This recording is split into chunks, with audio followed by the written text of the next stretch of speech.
porque era clavícula. Y la doctora no les había puesto clavícula como caja torácica ahorita, sino que ella se los va a dar con miembro superior. Entonces, para no desligarnos mucho, se los quité y lo vamos a ver en el segundo semestre, el último mes de clases. Y les dejé solo los dos de triángulos de cuello, ¿sí? Entonces tenemos el primer casito, que era una maestra de 30 años que consulta con ustedes porque desde hace 3 meses sintió una masita en el cuello que de los últimos 3 meses para acá ha aumentado de tamaño, le ha causado problemas para respirar y también ha notado que se mueve cuando traga.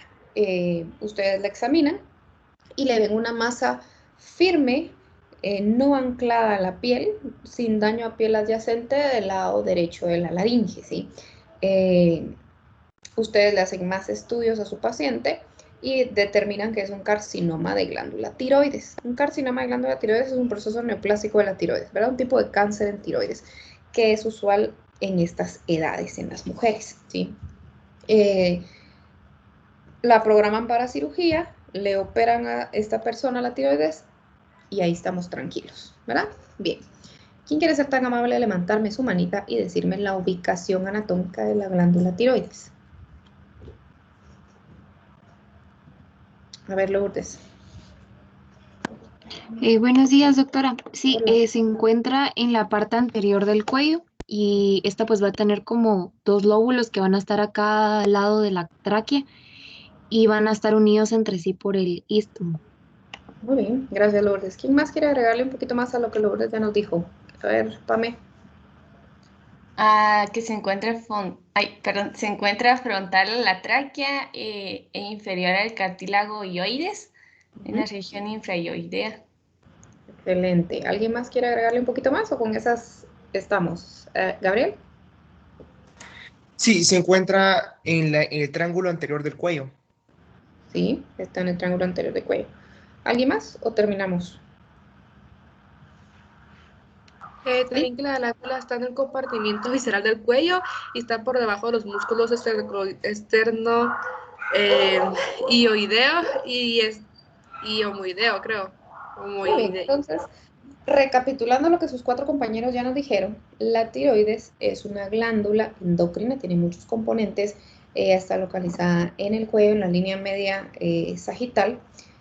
Tiene dos lóbulos, el derecho y el izquierdo. Los dos lóbulos se van a ubicar desde o extender desde el cartílago tiroides hasta aproximadamente el cuarto o quinto anillo traqueal. Los dos lóbulos están unidos por un istmo. El istmo que une ambos óvulos se va a localizar entre el segundo, tercero y cuarto anillo traqueal. En algunos pacientes podemos tener un tercer lóbulo que se denomina lóbulo piramidal, que está superior al istmo. No es frecuente, no está en todos los lóbulos, en todos los pacientes, que diga. ¿Por qué? ¿Quién de los que no me ha hablado me quiere decir por qué el tumor se movía para arriba y para abajo cuando la paciente tragaba? A ver, ¿quién no me ha dicho nada que quiera que le marque yo su asistencia? Porque abarcaba el conducto tiroidoso, que es el que se mueve hacia arriba y hacia abajo al tragar. Sí, no. ¿Quién más? ¿Quién encontró algo distinto a Luisa?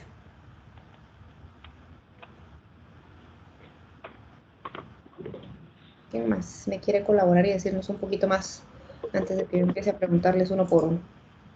Tal vez por los músculos infraioideos. Sí, no, igual que Luisa. Sí, no.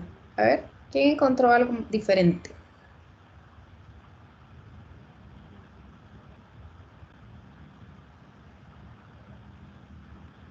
Hay una estructura anatómica que la mantiene unida en su lugar, que la recubre, que es la estructura con la que empieza su libro a hablar. La primera hoja de su libro habla de eso, cuando empiezan a hablar de cuello.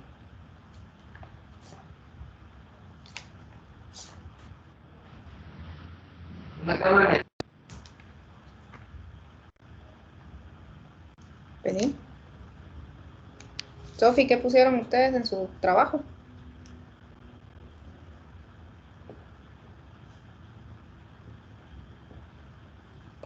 ¿De Pigletti? No. No, la epiglotis está adentro. Por la tráquea, tal vez. Por la tráquea superior a la tráquea. José Emilio, dime. Disculpe que no tengo la cámara, es que me va súper trabado cuando la pongo. No importa. Em, Nosotros pusimos que esto se debe a que la glándula tiroides es la única estructura que se moviliza cuando se efectúa la divulgación. Deglución. ¿Pero por Devolución, qué? pro. ¿Pero por qué? Es la pregunta del millón aquí.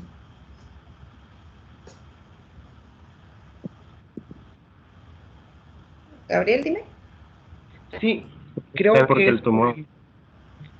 perdón, José Emilio, por el hueso ioides, tal vez porque por su cercanía al hueso ioides, que es el que hace que la mandíbula, bueno, que se pueda tragar correctamente. No, el hueso sí no te ayuda para tragar. Pero la estructura que no me han dicho sí va al hueso yoides también. Pamela, Que están en la faringe, en la tráquea y el esófago. ¿qué recubre la faringe, la tráquea y el esófago? Hay una estructura que recubre la faringe, la tráquea y el esófago, que es la que yo quiero que me digan. Para que miren que su estudio no está siendo profundo, solo están leyéndome muy superficial. Doctora, disculpe, no es el timo.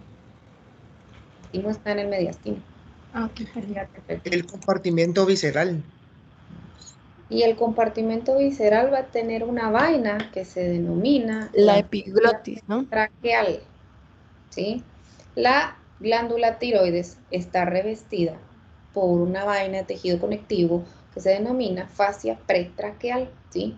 Esto la mantiene en su lugar junto con la laringe y con la tráquea, ¿sí? La tráquea no traga, la tráquea solo lleva aire, pero en la laringe se comunica con esófago y entonces por eso es que cuando se mueve esófago mueve laringe y mueve tráquea también y mueve por la fascia pretraqueal a la glándula tiroides. Ahorita se los vamos a mostrar dónde es que está, ¿sí? La epiglotis, que alguien me mencionó la epiglotis, está adentro de la caja bucal. Es un cartílago que está adentro que abre y cierra la tráquea y el esófago para que cuando ustedes traguen no se les vaya a la tráquea la comida, ¿sí? Para eso es que sirve. Cualquier inflamación patológica que haya de la glándula tiroides va a hacer que ella mueva hacia arriba y hacia abajo cuando estén tragando y que ustedes lo puedan ver, ¿sí? ¿Quién? Vamos a ver, Bárbara, Alejandra, a ver, ¿qué causó el tumor? ¿Por qué el tumor le dio disnea a la paciente? ¿Qué pusieron ustedes en tu grupo?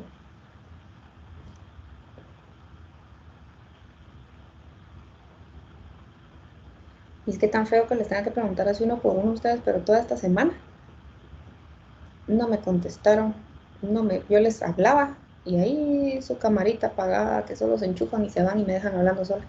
A ver, Ale, contanos, ¿qué pusieron ustedes? ¿Por qué le dio dificultad para respirar a tu paciente el tumor ese? Porque el tumor bloquea las vías respiratorias del pecho y del pulmón. Facilísimo a ustedes. La glándula es anterior a la tráquea. Si hay algún proceso que comprima la tráquea, entonces va a disminuir la luz parcialmente y causa una dificultad respiratoria, ¿verdad? Vale, ahí estamos. Ale, Donis, ¿qué ganglios linfáticos encontraron ustedes que hay que ver para ver que no haya un tumor maligno? Porque que no haya metástasis. Cuando tenemos un tumor, siempre evaluamos ganglios linfáticos, porque la metástasis es la diseminación de los procesos neoplásicos. Y los procesos neoplásicos pueden viajar por sangre, por tejido, por vías linfáticas o por proximidad. Pero en cuello tenemos demasiados tejidos linfáticos. Entonces, a esta señora, ¿qué ganglios ustedes le examinarían? Los cervicales. ¿Cuáles?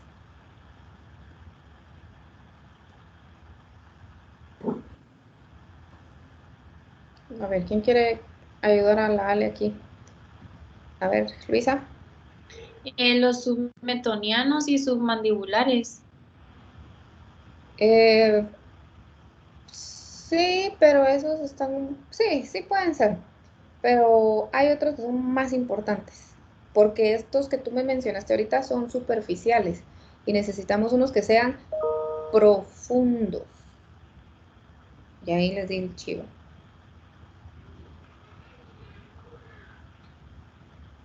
Marco, ¿qué pusieron ustedes? Igual que con la Ale, estás en el mismo grupo que la Ale.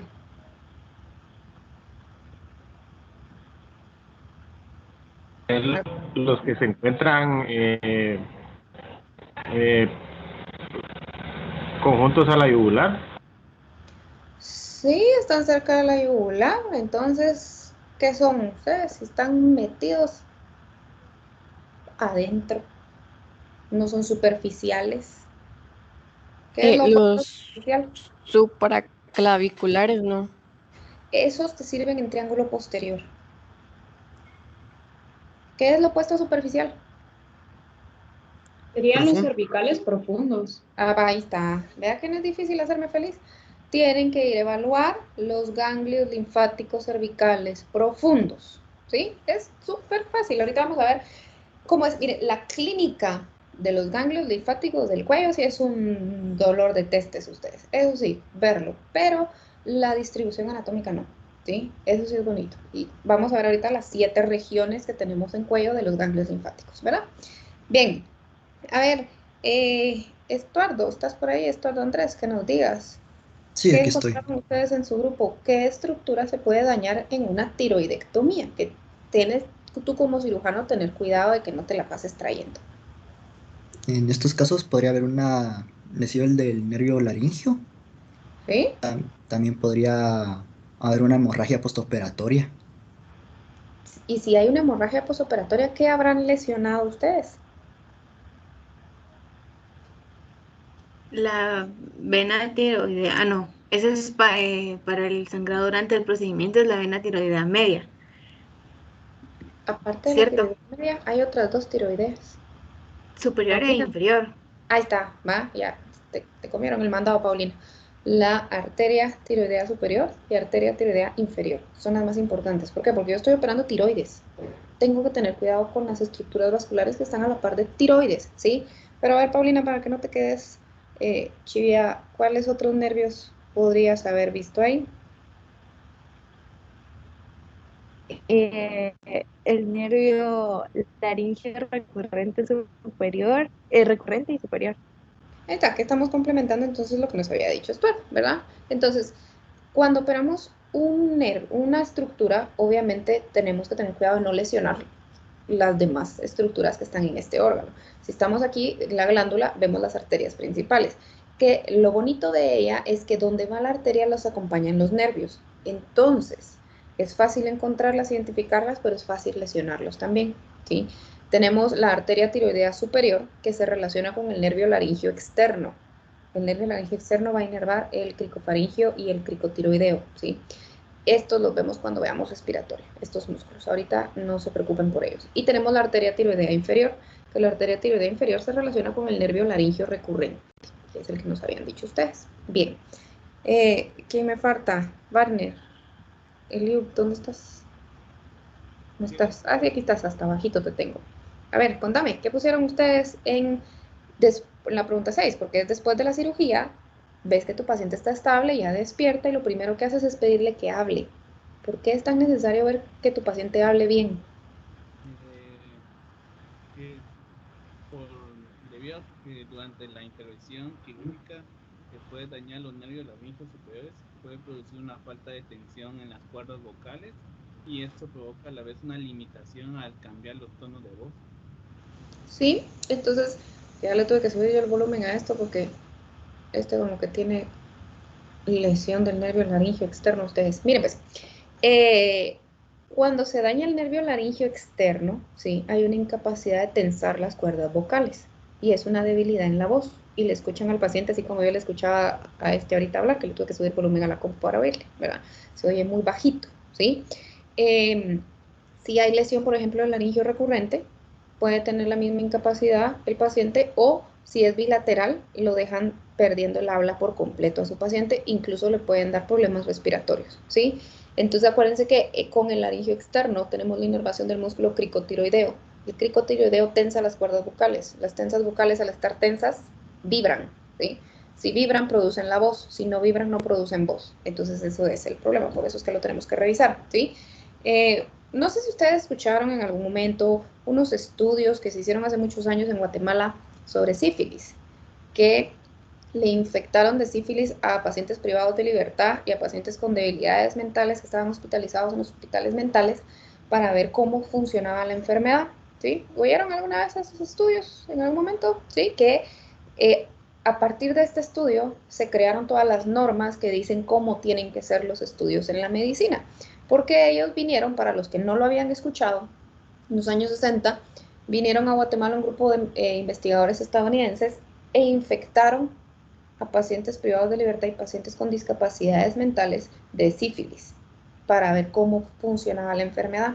Y aunque ya existía la cura de la sífilis, no se la administraban porque querían ver todos los 4 estadios, ¿sí? Entonces eso es completamente inmoral y no es ético, ¿verdad?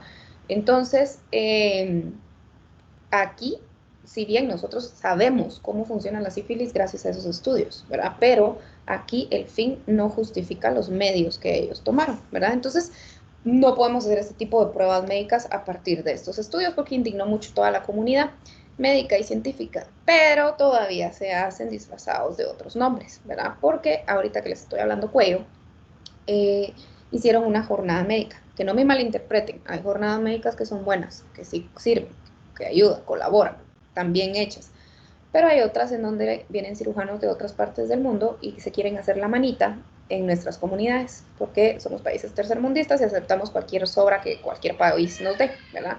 Entonces, vinieron unos cirujanos que estaban especializándose en cirugía orofaringea o cirujanos otorrinolaringólogos, que son los cirujanos de cuello, de cabeza y cuello, y necesitaban aprender a operar glándula tiroides. Que si lo hacían en su país, que no les voy a decir que es Estados Unidos porque después se sienten todos con uno, que si lo hacían en su país, les costaba más encontrar a estos pacientes, ¿verdad? Por costos y todo lo demás. Entonces ellos se vienen y hacen jornadas de 15 días acá en Guatemala, en donde pues, nuestra pobre comunidad no tiene dinero como operarse el tumor que tiene en la tiroides, y viene un estadounidense que lo quiere operar de gratis, entonces aquí al día siguiente ya tienen 100 pacientes haciéndole cola para que los opere, ¿verdad? Entonces ellos practican acá la cirugía, se hacen la manita, ¿verdad? Así es como se dice. Pero yo hablé con una terapeuta, que fue la que me contó, una terapeuta respiratoria, que en un mes ella tuvo 30 pacientes con dificultad del habla, porque habían tenido lesiones de estos nervios, ¿sí? Entonces, ella sí le pareció mucho el número, o sea, es alarmante que lleguen de repente 3 o 4 todas las semanas con problema para hablar con ella, que no, cosa que no sucede. Entonces ella empezó a investigar y coincidía que todos estos pacientes habían estado en esta jornada, porque los cirujanos que venían estaban aprendiendo a hacer el procedimiento y estaban probando nuevas técnicas quirúrgicas. Pero al probar nuevas técnicas quirúrgicas, pues uno puede cometer estos errores, que es lesionar estos nervios. Lo que es de al pelo es que vayan y lesionen a la gente de los países tercermundistas, ¿verdad? Ustedes sí que se aprovechen de esto. No es que yo les diga, vaya y aprovechese de los primer mundos. El punto es, no se aproveche la gente, fin, ¿verdad? Pero sucede, ¿verdad? Entonces tienen que tener cuidado con esto porque se dejaron por lo menos a 30 gente sin poder hablar, ¿verdad? O hablar con la voz muy débil y que necesitaban rehabilitación y todo lo demás, pero viene a que es el daño de estos nervios, ¿verdad? Entonces por eso siempre que operan ustedes cuello, tienen que tener cuidado con estos nervios. Pacientes suicidas, por ejemplo, también, que se quieren cortar el cuello o que los degollan o que les funcionan cuello, hay que tener cuidado con esto siempre, ¿verdad? Pasemos al segundo caso. El caso del triángulo. Entonces, aquí les piden a ustedes que vayan y que evalúen a un hombre de 65 años que lo acaban de operar porque tenía un carcinoma en la lengua, o sea, un proceso neoplásico en lengua. Entonces, den cuenta que los casos que les pongo casi todos son cánceres, ¿verdad? Porque en cuello, por lo general, ese es el tipo de enfermedades que vemos, ¿sí? Hay otras, pero estas son las que más engloban todo. Pues entonces el tumor estaba en sus primeros estadios, se pudo resecar completamente, entonces le hicieron una hemiglosectomía del lado izquierdo, quiere decir que le quitaron la mitad de la lengua entera del lado izquierdo y quitaron todos los ganglios linfáticos del triángulo posterior izquierdo y algunas otras estructuras, ¿verdad? Y su paciente se recuperó re bien, nítido, no hubo ningún problema, ¿verdad? Entonces, a ver, ¿quién no me ha platicado que me diga qué nervio tienen que tener cuidado ustedes de no lastimar en el triángulo posterior? Aquí me levanto la manita, pero no miro quién es. Andrea, dime. Es el par craneal sexto, el accesorio espinal. El 11. Ah, sí, 11, perdón, es que leí mal. No es V y un puntito, es X y un puntito. Sí, lo siento, leí mal. El 11. ¿Cómo lo evalúan? ustedes si creen que puede haber lesión del par craneal accesorio espinal. Sofía. Sería evaluando los músculos que inerva. Entonces, el esternocleidomastoideo se evalúa haciendo que el paciente rote la cabeza y el trapecio haciendo que haga este movimiento con los hombros. Es el movimiento el que me importa. Yo siempre les digo, ¿cómo evalúan el accesorio? Díganle a su paciente que diga que me importa. Ustedes quieren hacer que me importa y ustedes suben los brazos así, ¿verdad? Entonces, este es trapecio. Trapecio hace esto, sube los hombros.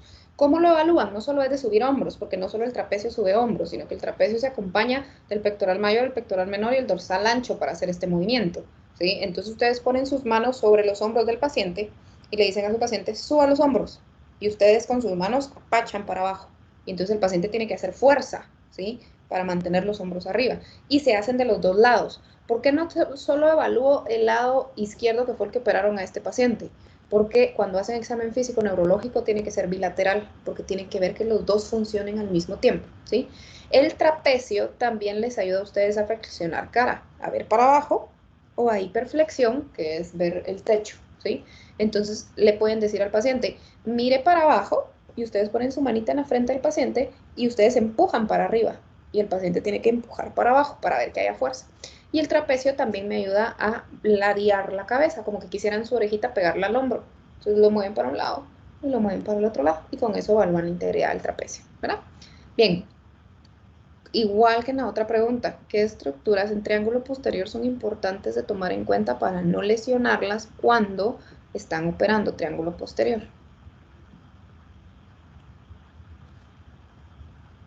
¿Qué me quiere decir?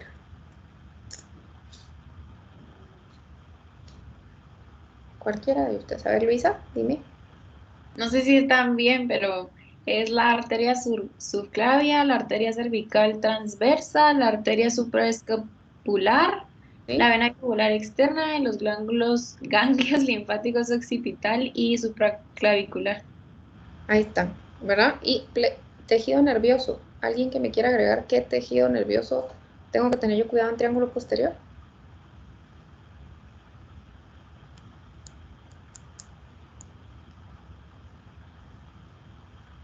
Marian. Ramas del plexo cervical y braquial. Ahí está, ¿verdad que nada les cuesta? Pero es que ¿por qué tienen que asustarlos para que pongan pilas? El plexo, los plexos. Cuando uno habla de nervios y habla de plexos, los plexos son los papás de todos los nervios. De ahí salen todos los nervios chiquitos, ¿sí? Hasta ahorita vamos a empezar a ver plexos, porque hasta ahorita ustedes veían sistema nervioso central. Los plexos ya son sistema nervioso periférico. Entonces tenemos el tronco superior y el tronco medio, el plexo braquial, más el plexo cervical. Entonces de ahí viene el plexo cervical, todos los que van a cara y piel, y del plexo braquial, todos los que van a miembro superior.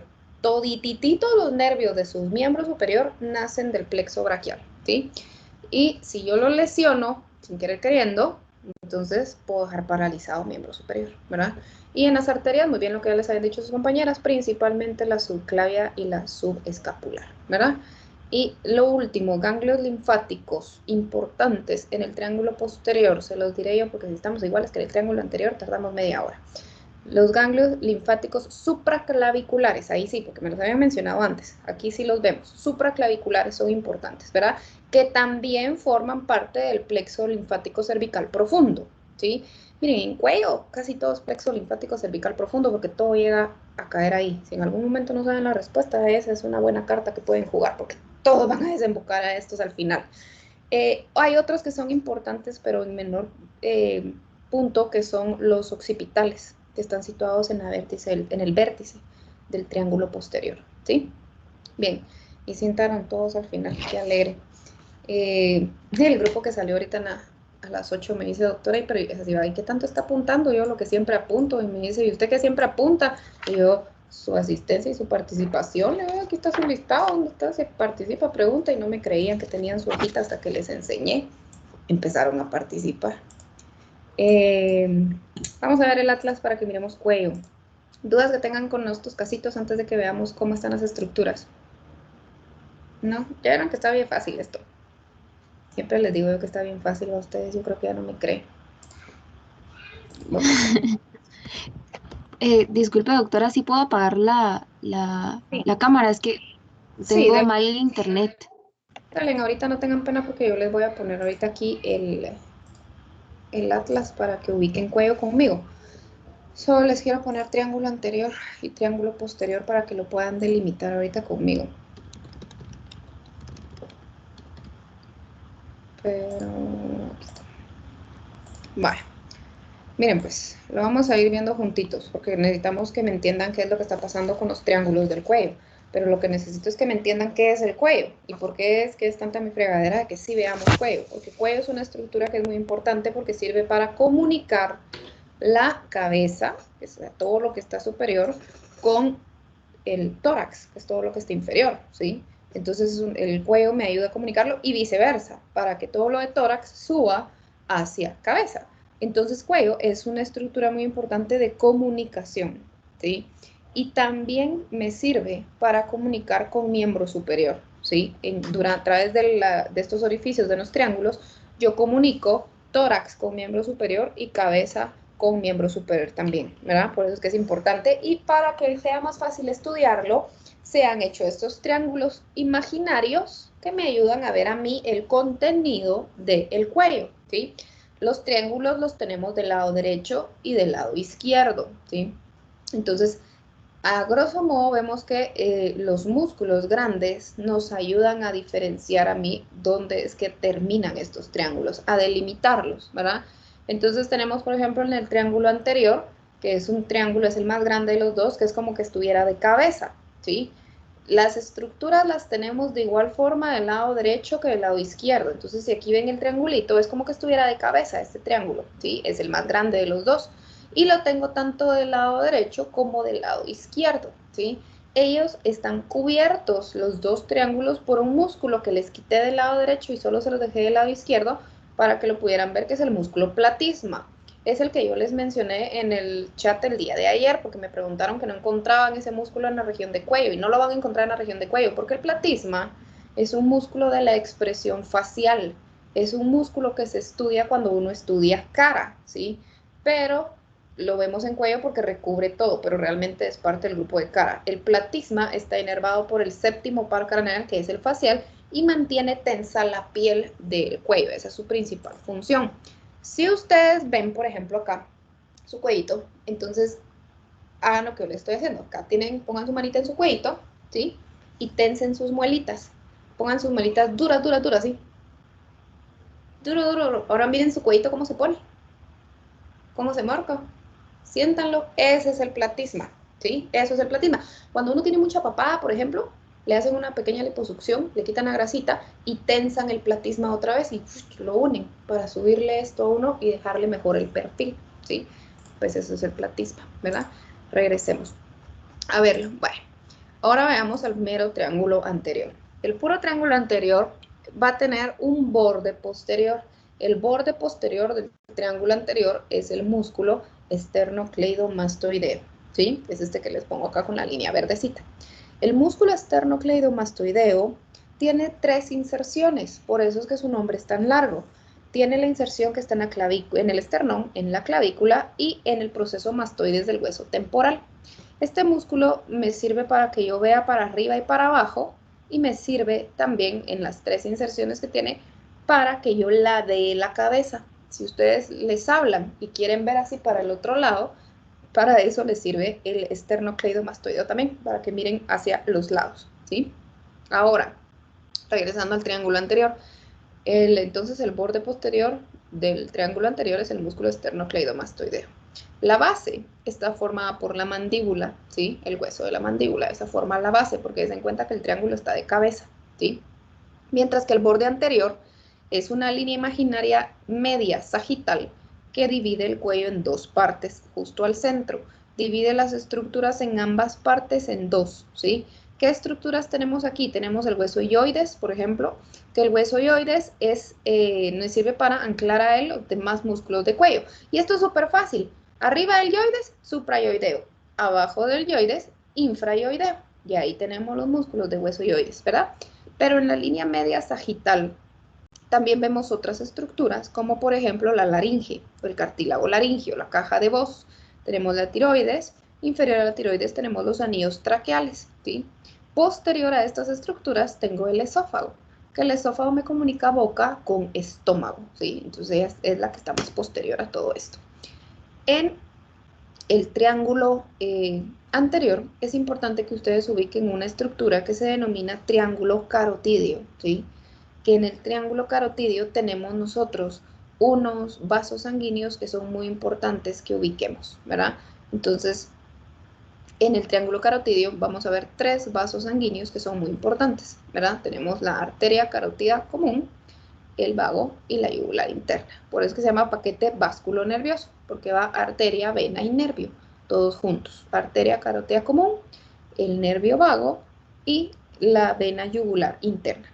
Que se recordarán ustedes que la arteria carótida común es la principal arteria que lleva la sangre a cabeza y cerebro. El vago trae toda la función simpática hacia tórax y abdomen, y la vena yugular interna se va a encargar de drenar la sangre del cerebro, ¿sí? Vale, vieron que está súper fácil de delimitar el triángulo anterior. ¿Dudas con los límites nada más de triángulo anterior antes de que pase el posterior?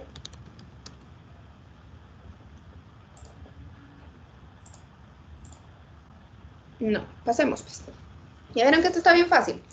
Es bonito el triángulo, ustedes. Es bonito el cuellito. Yo creo que les digo que todo es bonito. Ustedes ya no lo voy a decir así. Miren, pues, acordémonos, ¿verdad? Triángulo anterior. El triángulo anterior iba a estar delimitado por el músculo esternocleidomastoideo, la base de la mandíbula y la línea media sagital. Es un triángulo grande que tiene borde invertido. Y aquí es donde empezamos los anatomistas a hablar un poco raro, ¿verdad? Porque yo les digo, en esta línea acá, el borde anterior del músculo esternocleidomastoideo forma el borde posterior del triángulo anterior de cuello, ¿sí? Pero si lo escuchan lento, se dan cuenta que así es como es. O sea, en triángulo anterior del cuello, el borde posterior es la parte de adelante del músculo esternocleidomastoideo, ¿verdad?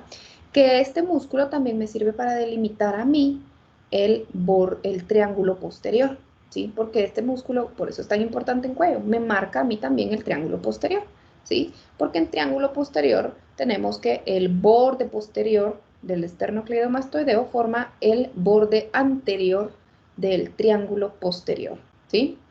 Entonces aquí es donde tenemos la parte de atrás del esternocleidomastoideo forma el borde anterior del triángulo, ¿verdad? Y se recuerdan su nombre tan chistoso por sus 3 inserciones que tiene, ¿sí? El borde posterior del triángulo posterior está formado por el músculo trapecio. El músculo trapecio es un músculo superficial grandote de cuello que tiene forma de diamante, que va desde la espalda en la región lumbar y va subiendo hasta llegar a cráneo. Y pasa por todas las torácicas, cervicales y termina en cráneo, ¿sí? Y se va a insertar lateral en la espina de la escápula y del acromio, ¿sí? Y también va a tener una inserción anterior que es en el borde superolateral de la clavícula. Entonces, si nos acercamos a clavícula, aquí es donde va a tener su inserción, ¿sí? Y si se dan cuenta, hay un espacio en la clavícula donde no tenemos músculos, ¿sí? Tenemos de un lado el esternocleidomastoideo y del otro lado el trapecio, pero hay un pedazo que no tiene músculos. Esta es la base del triángulo posterior. Es un espacio sin inserción muscular en la clavícula, que es importante dejar este espacio porque por él pasan estructuras, vasos al cuello desde el tórax, ¿sí? Y entonces es un área de transición y de comunicación. También pasan estructuras venosas o nerviosas para tórax o para miembro superior. Entonces, por eso es importante que ustedes ubiquen dónde es que él está. Y se dan cuenta que el triángulo posterior es mucho más chiquito que el triángulo anterior. Adentro del triángulo posterior hay que ubicar un músculo que nos ayuda a tener una referencia, que es el músculo escaleno anterior, que se los pongo aquí en amarillo. El músculo escaleno anterior se va a insertar en los procesos transversos de las vértebras cervicales de la C3 a la C6 y también se va a insertar en el tubérculo escaleno de la primera costilla, ¿sí? Entonces pongamos la primera costilla en verde para que lo ubiquen bien. Acá la tenemos en el tubérculo. Inferior a él vamos a tener a la arteria y a la vena subclavia, que son los 2 vasos importantes que vemos en el triángulo posterior del cuello, ¿sí? Que es importante que noten que tanto la vena como la arteria subclavia, cuando pasan por el borde inferior de la clavícula, cambian de nombre y se convierten en la arteria y la vena axilar. Entonces tenemos más profundo la arteria subclavia, luego tenemos la vena subclavia y si se dan cuenta, ellas hacen un sanguchito al músculo escaleno anterior, ¿sí? La que lo dejan mascado. Aquí está la vena, la arteria y el músculo. Queda hecho un sanguchito entre ellas, ¿verdad? Entonces, aquí es donde ponemos los catéteres venosos. Por ejemplo, leanlos sobre catéteres venosos. Hay un cuadrito verde en su libro que les indica eso. Después del borde de la costilla, les dije, la arteria y la vena dejan de llamarse subclavias y se llaman axilares. En estructuras nerviosas que tengamos aquí adentro, importantes, el plexo braquial. Este es el plexo enorme que va a darle la inervación a todo el miembro superior, ¿verdad? Todo aquí está muy grande. Pero tenemos un pequeño nerviecito que pasa anterior a él también, que es el frénico, que va desde C3 hasta C5, ¿sí? Que si ustedes lesionan el frénico pueden darle problemas para respirar al paciente porque él inerva el diafragma. Y en la parte postero superior del triángulo posterior vamos a encontrar otro pequeño nerviecito que es un par craneal, que es el nervio espinal accesorio o el 11º par craneal, que va a ayudar a inervar esternocleidomastoideo, pero en mayor medida trapecio, ¿sí? Entonces él está hasta aquí atrásito. ¿Por qué? Porque, ¿se acuerdan? Los límites, esternocleido, trapecio, el base de la clavícula, vemos la yugular externa, que también tiene mucha importancia en este cuello de aquí, ¿verdad? Y ahorita les voy a enseñar yo los ganglios linfáticos, porque ya nos aprendimos todo lo demás, ¿verdad? Bien, veamos cuello, pues. Entonces, acá en cuello vamos a ver estructuras óseas de cuello que tengamos cervicales, ¿verdad? Y aparece el hueso yoides. Dato curioso, el hueso yoides es el único hueso en todo su cuerpo que no se articula con ningún otro hueso. Por eso es que es uno de los huesos favoritos, ¿sí? La verdad es que no es mi favorito es el esfenoides, pero el yoides es muy chilero porque no se articula con ningún otro hueso. Él está flotando, es el único, ¿sí? Solo tiene inserciones musculares. Luego, veamos, por ejemplo, los torrente linfático, que es lo que quiero que veamos, el torrente linfático y las 7 capas, ¿verdad? Pues cuando ustedes ven el drenaje linfático de cuello, cuando aumenta de tamaño es que algo está pasando ahí, que está habiendo una infección posiblemente en cuello, en cara, en boca, ¿sí? O incluso también en cráneo. Hay ganglios que se denominan centinelas que tenemos que evaluar para ver si los vemos o no los vemos, si están afectándose o qué es lo que está pasando. Y se dan cuenta que es completamente simétrico la parte derecha con la parte izquierda, ¿verdad? Entonces, los tenemos que evaluar cuando hacemos un examen de cuello. Como les dije, drenaje linfático clínicamente es un dolor, pero anatómicamente no. Anatómicamente es muy fácil de poderlo ver, pero es importante que lo ubiquen. ¿Por qué? Porque ellos son los que nos ayudan en procesos neoplásicos para determinar el pronóstico del paciente, ¿sí? Para que ustedes le digan a esta señora que tenía el carcinoma de timo o al señor que tenía el carcinoma en la base de la lengua, ¿qué va a pasar con ellos? Y entonces para dividirlos, si se dan cuenta, se divide a través del mismo trayecto de los ganglios linfáticos, ¿sí? Tienen esta su misma forma, ¿verdad? Y entonces yo hago 2 líneas. Y si se dan cuenta, estas 2 líneas son justo donde van los ganglios linfáticos, ¿verdad? Aquí vamos a hacer una primera división que agarra los primeros ganglios, aquí dividimos los segundos ganglios. Y entonces aquí tenemos la región número 5 de los ganglios linfáticos, aquí tenemos la región número 2, esta es la número 1, esta es la 3, esta es la 4, la 5, esta va a ser la región 6 y esta va a ser la región 7. Y en base a estas regiones, ustedes ven pronóstico en cáncer, ¿verdad? Entonces es importante que las ubiquen, donde es que ellas van a estar, ¿sí? Ponemos el lapicerito y ahí los vamos a ver, ¿verdad? Son bastantes y si se dan cuenta aumentan aquí, porque aquí tenemos la tiroides y la tráquea, ¿verdad? Bien, quiero que miremos el tejido conectivo, porque quiero que miren la vaina pretraqueal, ¿sí?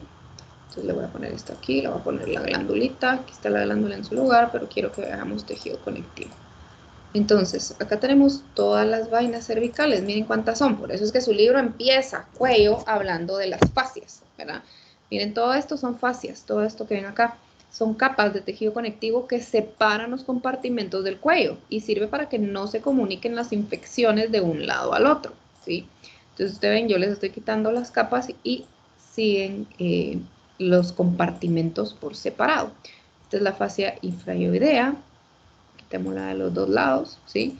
Esta es la vaina carotidia, que la vaina carotidia le voy a enseñar por qué se llama así, porque en ella viaja la arteria carótida, vean, aquí adentro está metida la arteria carótida. ¿Por qué? Porque la ayuda a proteger su tacuche, la ayuda, tiene una pequeña abertura cuando la carótida se convierte en carótida externa y carótida interna, y la acompaña hasta que entra cráneo, ¿sí? Es un sistema de protección que le da al cuerpo porque es muy importante preservar la sangre que está yendo a la cabeza, ¿verdad?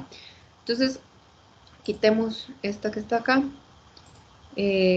Vamos a quitar estas pequeñas que están acá, de los músculos homoioideos, son estas dos. Quitemos esta parte que está atrásito, que es la prevertebral. ¿Y por qué creen que necesitamos una prevertebral? Pues para que nada de aquí vaya a llegar a la columna vertebral. Y me queda esta capita, ¿sí? Esta, miren, es la fascia pretraqueal, que era la que yo les decía, que es una capa visceral que recubre laringe y tráquea. Y aquí atrás tenemos esófago, ¿sí?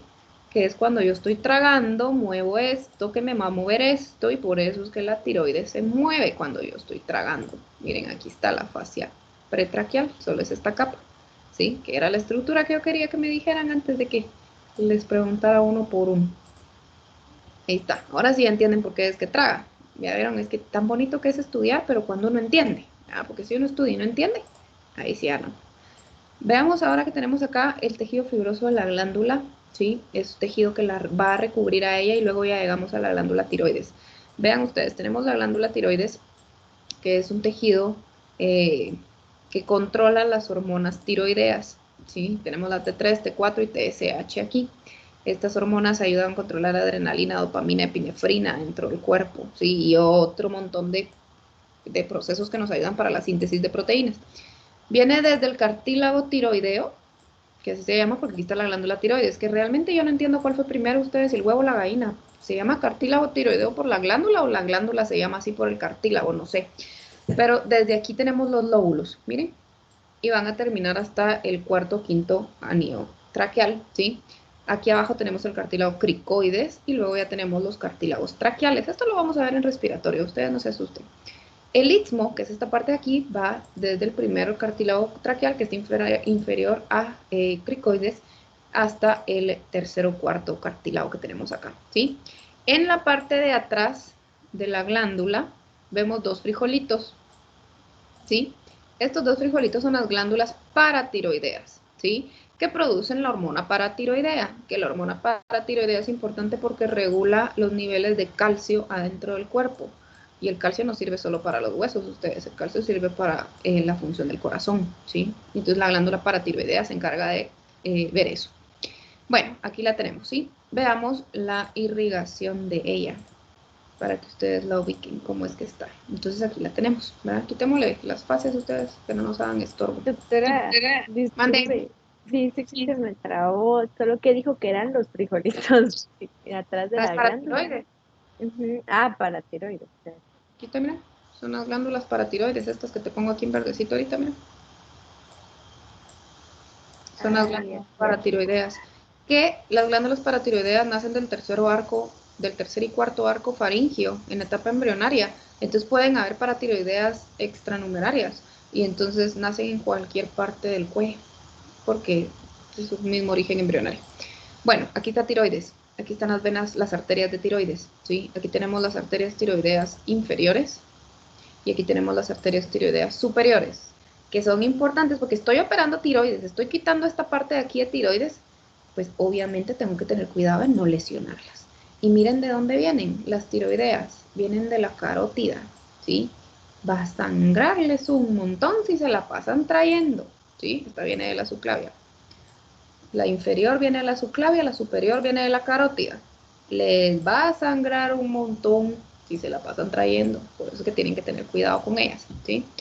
El drenaje venoso es parecido, pero en ella viene ya de las yugulares, drena hacia las yugulares, ¿sí? Aquí es donde las vamos a tener.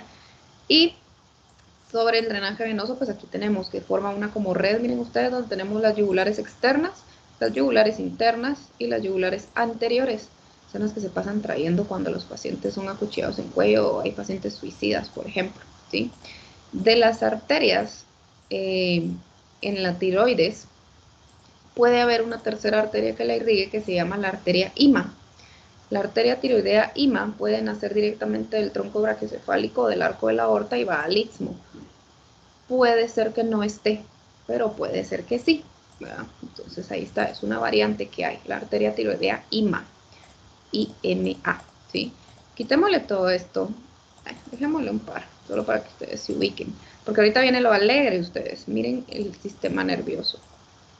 Estas, las primeras capas son los nervios, los grandotes, ¿verdad? Los importantes. Tenemos el accesorio, que es el 11º par craneal, ¿sí? Vamos a tener unos pequeños que van aquí arriba, que es el hipogloso, que va a lengua, ¿sí? Vemos acá atrás está el vago escondidito. Aquí tenemos el nervio vago. Miren, está bien escondidito el vago, ¿sí?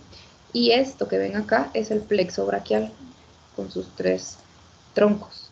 Tronco superior, medio e inferior. Ya lo vamos a ver cómo es que va el plexo braquial cuando veamos miembro superior. Ahí es cuando lo vamos a ver, ¿sí?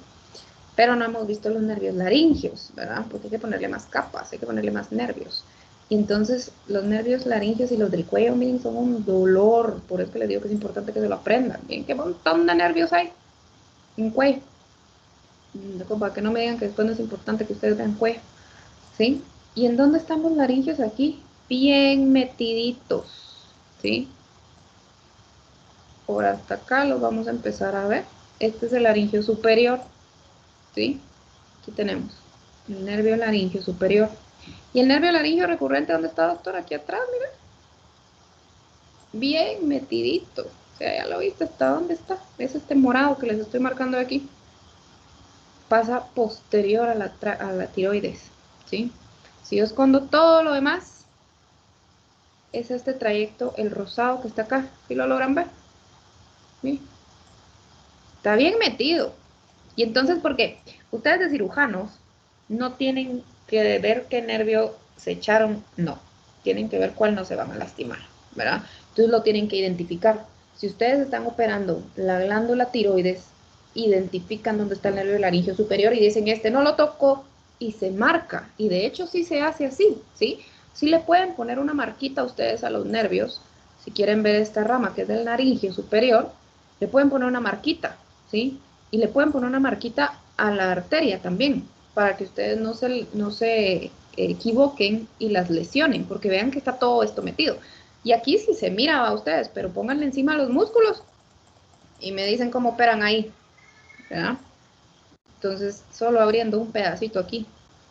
Entonces, pues eso es lo que tiene uno que tener cuidado, porque yo voy a operar y lo voy a abrir de aquí para acá, ¿verdad? Entonces corto todo este pedazo de aquí, un poquito más abajo para que llegue, ¿verdad? Quitémosle platillo. Y entonces ya empiezan a divulsionar y ya abren estos músculos. Y por este oído operan, ¿verdad? Entonces tienen que saberse su anato porque no lo están viendo tan fácilmente como aquí, ¿verdad? El trapecio, este grandote que está acá atrás, miren, tiene 3 ramas, la rama ascendente, la rama transversa y la rama descendente. ¿Qué hace el trapecio? Ya les dije los movimientos, miren, nos ayuda a bajar cuello y a hiperextender cuello. Pero para hiperextender cuello no solo es el trapecio, son todos estos, miren, todos estos que están aquí listados. Son los músculos que se mueven para mover cuello. Por eso es que les digo que léanse los músculos de la espalda, si son importantes, ¿verdad? Sí, son todos estos, miren, todos estos que están acá, son los que me ayudan a hacer este movimiento, ¿sí? También tenemos que el trapecio va a tener el movimiento de retracción de la escápula. Tienen su mano arriba y mueve la escápula para atrás. ¿Y para qué quiero mover yo la escápula para atrás? Para mover el brazo, ¿sí? Entonces, miren, mueve el brazo para atrás. Cuando hacen el hombro para atrás, ustedes hagan su hombro para atrás ahorita. Ese es el trapecio, el que está haciendo ese movimiento, ¿sí? También tenemos que nos ayuda para flexionar para un lado y para el otro. Pero nuevamente, no solo es él, son todos estos otros músculos que están aquí el que me ayudan a hacer este movimiento, ¿sí? Y el último movimiento que tenemos es el del hombro, ¿sí? El de descender o elevar el hombro. Entonces aquí está. ¿Qué les digo? No solo el trapecio lo hace, sino que el trapecio con el elevador de la escápula también es con los que me ayuda a hacerlo, ¿sí? Vaya. ¿Dudas con cuellito? ¿Ya vieron que está bonito el cuello? Doctora, una pregunta. Cuando a uno le duele como la parte del hombro, ese sería como el músculo que duele, que molesta. Depende de qué parte del hombro te esté doliendo. Por ejemplo, cuando cargan un bolsón muy pesado o algo así, posiblemente sí es el trapecio el que te está molestando ahí. Ah, ok. Sí, esa era mi duda porque cabal es como cuando uno carga, por eso me entró la duda. Te lo voy a enseñar acá. Mira, pues, cuando tú cargas algo, lo cargas, ay, me salió. Te estás poniendo el bolsón aquí, ahí no hay nada que te haga soporte, ahí no hay ningún huesito, nada que te ayude a soportar el peso, solo tenés músculos. ¿Y qué músculos tenés ahí? Hasta ahorita va a empezar a salir, vamos a ver, aquí está, es el trapecio el que se encarga de aguantarte el bolsón, por eso es que él es el que te duele. Cuando dormís mal, él te duele junto con todos los otros que están aquí metidos atrás de él. ¿Sí? Sí, ya entendí, gracias. Bueno, empecemos con tórax, pues. Bueno, no le voy a meter yo mucho a tórax porque yo sé que solo esto vieron ustedes en su clase esta semana. La caja torácica. La caja torácica está compuesta por huesos que son planos. ¿Recuerdan? Primera clase de anato. ¿Cuál es la principal función del hueso plano? Protección, ¿sí? Tenemos el esternón. El esternón es un hueso plano que tiene el manubrio, el cuerpo y la apófisis xifoides, ¿verdad? El esternón va a tener pues las tres partes que vimos. El cuerpo, el manubrio y su apófisis xifoides, ¿sí? No va a tener más partes. Tiene pues superficies, tiene la superficie anterior, ¿sí? Va a tener las superficies laterales, a los lados, ¿sí? Va a tener las superficies posteriores, aquí atrás, ¿sí? Y las superficies del otro lado, laterales. Tiene una superficie superior, que es esta que está aquí arriba, y tiene unas pequeñas que son lateroinferiores, que son estas que están aquí abajito. También me va a servir para inserciones, ¿verdad? Bueno, tenemos el agujero yugular, ¿sí? La escotadura yugular, donde va a pasar la yugular, tenemos dos inserciones acá a los lados, que es donde se va a insertar la clavícula. Tenemos esta parte de aquí que es el ángulo external o manubrio external. Antes se llamaba el ángulo de Lewis, o de Ludwig, o de Ludovicus, dependiendo de qué idioma hablaran, pero ahora se habla ángulo manubrio external, ¿sí? Luego vamos a tener que estas moradas que tienen aquí colores son las carías articulares para los cartílagos costales, ¿sí? Tenemos la primera, segunda, tercera, cuarta, quinta, sexta y séptima, que son las 7 costillas que se denominan verdaderas, ¿sí? La 8, 9 y 10 son falsas, la 11 y la 12 son flotantes. Y tenemos estas líneas acá, que estas líneas se llaman estenebras, ¿sí? Que las estenebras, si se dan cuenta, va de una articulación a la otra porque es donde se unen y se fortalece el esternón, ¿sí? Para que se anclen con ellas. Que sí se miran estas líneas en un esternón real ustedes. Esternones sí teníamos en el laboratorio, pero sí se ven, sí se pueden ver estas líneas, las estenebras, ¿verdad? Y fin con el esternón, nada más que hablar. La primera y la segunda costilla son diferentes a todas las demás. La primera costilla es la más pequeña, es la más aplanada, tiene varias superficies, el cuerpo, tiene el cuello, tiene su cabeza y tiene la superficie costal, en donde va a articular con el cartílago costal, el primer cartílago costal. La costilla esta, la primera costilla, va a tener unas superficies que son importantes. Tiene una apófisis, una caría articular enorme que articula con la vértebra. Solo es una grandota. Tenemos una en el tubérculo que es con la apófisis transversa. Y tenemos estas 3 marcas que quería yo que vieran. ¿Qué tenemos? De más profundo a más externo. Arteria subclavia, escaleno el músculo escaleno anterior y la vena subclavia. que se acuerdan que las vimos en cuello, que teníamos la vena, el músculo y la arteria, que las dos hacían un sanguchito, pues aquí lo tenemos marcado en la primera costilla, queda esa marca. La segunda costilla ya cambia diferente a la primera, porque si se dan cuenta, la primera diferencia que vemos es en la cabeza. Tenemos dos superficies articulares, porque articula con dos cuerpos vertebrales. La primera costilla solo articula con un cuerpo vertebral y tiene una pequeña prominencia en medio de ellas. Tiene la apófisis, la caría articular de la apófisis transversa, tenemos el cuello donde adelgaza, y lo importante que es que en la segunda costilla ya empezamos a ver el surco intercostal, ¿sí?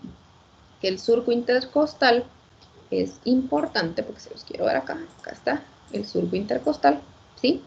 Porque por él va el paquete vasculonervioso, la arteria, vena y nervio intercostal, que se los voy a enseñar ahorita para que me miren dónde es que está. Por eso es que cualquier pregunta que yo les haga sobre punciones en tórax, ¿sí? Que yo les diga, tenemos que meter un tubo al tórax, ¿sí? Entonces es en el borde superior de la costilla, porque en el borde inferior va el paquete vasculonervioso, ¿sí? Y si va, aquí está el surco costal, en donde va la arteria, la vena y el nervio, ¿sí? En el borde inferior de la costilla, ¿sí? Entonces, si yo quiero meter un tubo en el cuello dice, en el tórax, porque necesito drenar algo de ahí, ¿sí? Entonces lo hago en esta parte, ¿sí? Creo que no me da condiciones, eso no lo vi, si lo tenía o no lo tenía ustedes. Esto que les estoy hablando, eso sí no lo había visto, si estaba, no, creo que no está. Borde superior, cualquier cosa que yo les pregunte de meterle algo a tórax, es borde superior, ¿sí? Va, y terminaron huesitos. Pues que yo les podía decir solo huesos esta semana, no hombre, no era nada. Veamos entonces músculos, ¿sí? Tenemos los principales músculos, entonces vamos a ver los músculos pues de la respiración, ¿verdad? Y el principal obligado que hablemos de él, diafragma, ¿sí? Yo no les voy a hablar mucho de él porque yo sé que eso vieron en su clase teórica. Acuérdense que el diafragma tiene forma de paracaídas, ¿sí? Tiene 3 agujeros en medio, que es el agujero de la vena cava inferior, el agujero del esófago y el agujero de la aorta, ¿sí? Entonces aquí es donde lo tenemos. Él va a estar inervado por el nervio frénico, ¿sí? Luego vamos a tener en la parte más anterior a los músculos transversos, ¿sí? Que los músculos transversos son estos que parecen como que fueran arañita, ¿sí? Como que fueran guantecitos, que estos músculos se unen al esternón al mismo tiempo que se unen a las costillas. ¿Para qué? Para mantener el esternón y las costillas unidos, porque las superficies articulares son una micrita, son muy, muy pequeñitas y nos ayudan a que el esternón no se nos levante mucho cuando estamos respirando, ¿sí? Posterior vamos a tener los subcostales, con este grupo de musculitos, que fíjense en estas imágenes que yo les estoy mostrando, porque en su examen de esta semana yo les voy a poner el pantallazo de esta imagen y les voy a decir qué músculo es ese, y ustedes me ponen subcostal. Los subcostales van de una costilla a otra, de la 12 a la 10, de la 10 a la 8, se saltan una costilla por medio. Tenemos de la 11, vamos a la 9, de la 9 se va a la 7, ¿sí? Nos ayudan a que no se abran tanto las costillas tampoco, ¿sí? Y a fortalecer la unión costovertebral, a que esté más dura la unión, ¿sí? Vale. Luego vamos a ir teniendo... Disculpe, ¿y estos músculos subcostales hasta qué? ¿Es en todas las costillas o solo hasta la 8? No, sí los vamos a tener. Todas. Sí. Ok, gracias. Pero es en la 7. De la 7 a la 12ª. Son inferiores, son lumbares. Ya. Solo son este grupo acá abajo. ¿Que por qué crees tú que le tenemos que dar más fuerza de la 7 a la 10? Porque no tenemos los transversos en ellas. Porque los transversos llegan solo a las costillas verdaderas. Y los subcostales están en las costillas que son falsas. Porque no tienen la unión de estos. Los que llegan a todas las otras, ahí sí ya son los intercostales, ¿sí? El más interno es el íntimo, luego tenemos el interno y por último el externo. Fíjense cómo van las fibras son las que los orientan. El externo, miren cómo va el externo. Va de superior a inferior, de lateral a medial, ¿sí? Externo. El interno va de superior a inferior, de medial a lateral. Son opuestas las fibras, ¿sí? Esto es lo que les va a dar el chivo a ustedes de qué músculo es, porque yo les voy a poner este músculo en amarillo y me tienen que decir cuál es, en el cortito. Y luego, pues ahí están todos los músculos de la respiración. Si vemos los músculos de la espalda, miren, pues los músculos de la espalda, no tienen por qué asustarse con los músculos de la espalda ustedes. Sí son un montón, sí es cierto. Este montón de musculitos chiquititos son los rotadores. Sin nombre le indica, lo que hacen es rotar. Y estos otros pequeños que están acá son los elevadores costales, nos ayudan a respirar también y a movernos. Este es el larguísimo del cuello. Y cuando le van metiendo capas, que es lo que es el capítulo número 2, ¿sí? El multidigital que está aquí, ellos ¿para qué nos sirven? Ellos no funcionan ellos solos, nos sirven junto con todos los otros para, por ejemplo, rotar. ¿Y cuál es la función de todos ellos? Que no se me descalabre a mí la columna y las costillas cuando yo me estoy moviendo, ¿sí? Cuando yo extiendo o hiperextiendo, miren, cuando yo doblo, todo el montón de huesitos que tengo aquí en las vértebras se me irían todos para adelante. Pero todos estos musculitos, la función que tienen es que no se me descalabre a mí la columna, que no pierda la lordosis, ni la cifosis, ni nada. Ustedes están todos jorobados porque están mal sentados en la computadora siempre, tienen que hacer ejercicio, porque al fortalecer los músculos de la espalda, ellos jalan y mantienen la columna recta. Si sus músculos de la espalda no están fortalecidos, y se van todos para adelante, ya cuando sean viejitos se van a estar besando el ombligo. Necesitan fortalecer sus músculos de la espalda si quieren mejorar su postura, ¿sí? Tienen que tenerlo ahí. Prueben, los que tienden a estar jorobaditos, prueben un momento, estar rectos. Espérenme un ratito. ¿Qué manda? En tu cuarto, si quieres. En tu cuarto. Ya te la compro a tu cuarto. Ah. Lo que tu profesor te diga, mijo. Perdón ustedes. Que como ahora ya cerraron los colegios, otra vez tengo a mis hijos aquí metidos. Y me dice mi hijo, ¿dónde recibo mi clase de física? En tu cuarto, ni modo que aquí va. ¿Y qué necesito? Y yo, profesor, te digo una pelota, qué sé yo. Y yo estoy hablando de que tiene que hacer ejercicio para tener los músculos rectos. Bueno, y le seguimos metiendo y todos hacen la misma función. Todos nos sirven para lo mismo. No se asusten con estos. Yo solo quiero que lo lean y que sepan que existen, ¿sí? Aquí tenemos ya los otros más superficiales, los serratos, ¿sí? Y vemos este grandote, que este se lo tienen que saber por el amor de Dios, ¿verdad? El dorsal ancho, ¿sí? Está en el dorso y es ancho. O sea, aquí no fueron muy pilas los anatomistas para nombrarlo, el músculo dorsal ancho. Súper importante porque el músculo dorsal ancho, miren, va desde la punta de su colita hasta el brazo. Y ese sirve para mover el brazo, ustedes. Es un músculo que llega desde su colita para mover el brazo. Hagan el hombro para atrás. Es el dorsal ancho el que está haciendo su hombro para atrás, ¿sí? Bajen el hombro, ¿sí? Es el dorsal ancho, porque lo ven, él aquí jala el brazo desde abajo. Miren, lo jala para que baje, ¿sí? También les ayuda a rotar, rotación medial, ¿sí? Hace su bracito para adentro. Tienen ustedes, se hacen esta rotación medial.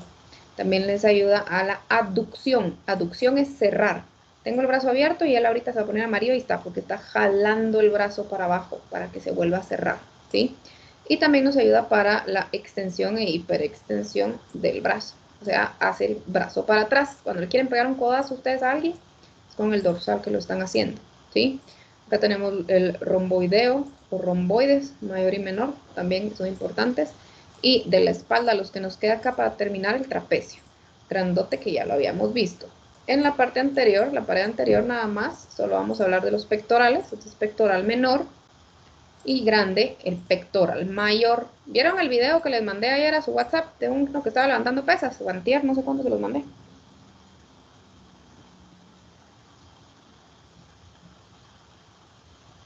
Pues sí, lograron ver un video que les mandé. No. No lo vieron, pero sí vieron que se lo mandé, ¿no? ¿Quién sí logró ver el video? Yo no vi el video, pero sí leí y también había visto otro caso similar a ese, bastante intenso, siento yo, doloroso y irresponsable. A lo mejor la persona no sabía. No, pues es que hay que tener más cuidado. De verdad no vieron el video ustedes. Se lo voy a intentar abrir aquí ahorita para que lo miren. Para que vean qué es lo que pasa con él. Fue uno que se le desgarró el músculo. Ajá. El Sí. fisiculturista, sí. Sí, ese mero. Espérense que. Dice que tengo que esperar 20 segundos para que pase el anuncio y yo pueda ver el video. Ah, no, 2 segundos más. Ahí está, omitir anuncio. Va, se los voy a poner solo a esto para que lo logren ver bien, pero tengo que cambiarle pantalla. Va. Entonces aquí está el pobre doncito. Que, bueno, otra vez el anuncio que fregar por la gran diablo. Ay, espérense. Ya terminé. Este es el que les había mandado para que lo vieran. Ya se terminó. Va. Mira, pues, pongan atención. Acá está. Y aquí, ahí. ¿Ya vieron que se hace una burbujita?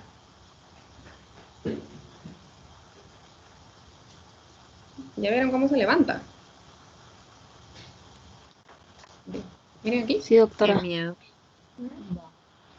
Ese es el pectoral mayor. De una vez se lo desprendió. ¿Sí? Es este músculo que yo les tengo acá marcado con amarillito. Él se inserta en el brazo. De aquí es de donde se rompió, se rasgó el músculo porque era demasiado el peso que le metió. El músculo no aguantó y se rasgó, ¿sí? ¿Para qué me sirve el pectoral? El pectoral nos sirve para subo bracito, abro bracito, cierro bracito. O sea, para esto les ayuda el pectoral. En el pectoral hace un movimiento de rotación medial junto con el trapecio y el dorsal ancho, que lo habíamos visto ya. Les ayuda a flexionar el bracito, subir bracito, ¿sí? Les ayuda a bajar el hombro. Por eso que les digo que no tienen que solo evaluar, o sea, son varios músculos que se evalúan juntos. Y les ayuda a cerrar el brazo. Tengo ya el brazo abierto y el pectoral jala el brazo para abajo para que se vuelva a cerrar a su lugar, ¿sí? Para eso es que sirve el pectoral. Bueno, mis chicos, ¿cómo vamos? ¿Dudas que tengamos? Doctora, yo tengo una duda, pero en este caso, digamos, de que se le desgarró el músculo, ¿qué tratamiento le dan? Ay, ¿qué tratamiento le dan para que se pueda recuperar? Se le vuelve a anclar el músculo. Se usa alambre quirúrgico y unas con alambre, por eso se llama anclar, porque se usan unas cosas que parecen anclas, que los metes en el tejido del músculo y lo jalas y lo vuelves a poner a su lugar y lo atornillas al hueso otra vez para que vuelva a quedar la inserción. Sumamente doloroso y necesita rehabilitación. ¿Va a poder levantar pesas? Sí, sí va a poder levantar pesas otra vez, pero se va a tener que esperar bastante tiempo y necesita mucha rehabilitación porque le va a doler. Todos los movimientos que tenga que hacer con brazo le van a estar doliendo porque está jalándose ese músculo. Pero sí va a poder recuperar esa fuerza que tenía, pero siempre hay un grado de restricción, ¿verdad? Depende de la fisioterapia que reciba. Si no recibe fisioterapia, ese brazo se va a quedar sin moverse. Si recibe fisioterapia, sí puede tener toda su movilidad otra vez. Que sí recibió la fisioterapia, sí ya lo operaron y todo lo demás. Pero sí le va a costar, no va a ser un par de meses, sino tal vez un par de años, tal vez, para que adquiera todo otra vez. Bueno, chicos, tienen vacaciones de Semana Santa, ¿sí? No los veo la semana que viene, se cuidan, por favor, descansan, no van a salir a pasear, porque miren que esta babosada del virus está jodida, ¿sí? Nos vemos dentro de 15 días para ver el Grandes Vasos, ¿sí? ¿Y quién me levantó la manita? No logró aquí. Yo, Andrea. Manda, Andrea.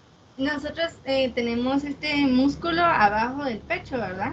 Las mujeres. Sí. Sí. Ah, ¿quieren ver? No les enseñé. Yo les dije que les iba a enseñar y no se los enseñé. Gracias. De las mujeres. Acá tienes esta es la región del tórax de las mujeres, ¿sí? Las glándulas mamarias estarían arriba, ¿ves? Que quedan arriba del pectoral. Y el linfático, solo para que miren ustedes, miren la cantidad de ganglios linfáticos que tienen las mujeres solo en seno. cambia un montón. Por eso es que es otro rollo ver glándulas mamarias también. Pero ahí estamos. Gracias. Bueno, chicos, entonces nos regresamos a ver entre grandes vasos. Se queda conmigo la chica, nada más que tiene que hacer su reposición de su examencito. Y todos los demás que les vaya muy bien. Y ahí nos vemos. Descansan, se cuidan. Los miran dentro de 15 días, pues. Gracias, Gracias, Gracias, doctora. Feliz descanso. Feliz Semana Santa.